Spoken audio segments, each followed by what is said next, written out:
Hello' everyone, কি খবৰ তোমালোকৰ? আশা কৰিছোঁ তোমালোক সকলোৱে ভালে কুশলে আছা। তোমালোকৰ 6 মাহিলী পৰীক্ষা কেনে চলি আছে কমেণ্ট কৰি জনাবা। নমস্কাৰ, মই দিগন্ত। আজিৰ ভিডিঅ'টো পৰীক্ষাৰ বাবে প্ৰস্তুতি চলাই থকা শিক্ষাৰ্থীসকলৰ বাবে সুপাৰ হেল্পফুল হ'ব। আজি আমি এখন উত্তম আৰু উন্নত মানৰ কুৱেশ্যন পেপাৰ লৈ আহিছোঁ, যি তোমালোকৰ পৰীক্ষাত ভাল নম্বৰ পোৱাত বহুত সহায়ক হ'ব। সকলো তথ্য ভালদৰে আয়ত্ত কৰিবলৈ তোমালোকে এই ভিডিঅ'টো সম্পূৰ্ণ কৰি শেষলৈকে চাবা। ভিডিঅ'টো যদি তথ্য সমৃদ্ধ হয় আৰু ইয়াৰ দ্বাৰা উপকৃত হ'লে লাইক আৰু শ্বেয়াৰ কৰিবা।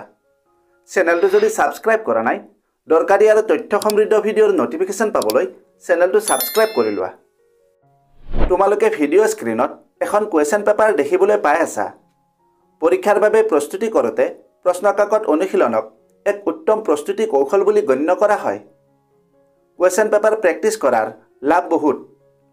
পৰীক্ষাত অহা প্ৰশ্নৰ আৰ্হিৰ সৈতে চিনাক্ত কৰে, পৰীক্ষাৰ ফৰ্মেটৰ সৈতে পৰিচিত কৰে, জ্ঞানৰ ব্যৱধান চিনাক্ত কৰে, উত্তৰ লিখনি কৌশল উন্নত কৰে, সময় ব্যৱস্থাপনা উন্নত কৰে, আত্মবিশ্বাস বৃদ্ধি কৰে। ইয়াৰ উপৰিও আৰু বহুতো লাভালাভ আছে। কুৱেশ্যন পেপাৰ প্ৰেক্টিছ কৰোঁতে এটা সময় নিৰ্ধাৰণ কৰি ল'বা। আৰু আটাইতকৈ গুৰুত্বপূৰ্ণ কথাটো হ'ল, কুৱেশ্যন পেপাৰ প্ৰেক্টিছ কৰাৰ কিছুমান টিপছ আছে। যদি সেই কৌশলমতে প্ৰেক্টিছ কৰা, তোমালোকৰ প্ৰস্তুতি বহু পৰিমাণে উন্নত হ'ব আৰু পৰীক্ষাত ভাল নম্বৰো পাবা। এই বিষয়ে ভিডিঅ' এটাত আলোচনা কৰিছিলোঁ। ভিডিঅ'ৰ লিংক ডেছক্ৰিপশ্যনত আছে, তোমালোকে ভিডিঅ'টো চাই ল'বা। আৰু যদি এই পেপাৰখনৰ PDF লাগে কমেণ্ট কৰিবা।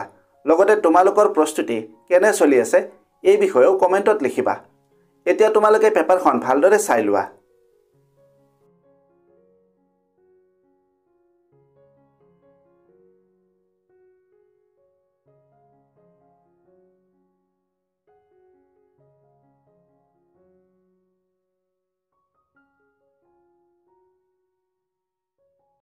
ভিডিঅ'টো যদি হেল্পফুল হৈছে তেন্তে বন্ধু বান্ধৱীৰ লগত এই ভিডিঅ'টো শ্বেয়াৰ কৰিবা আৰু লাইক কৰিবা।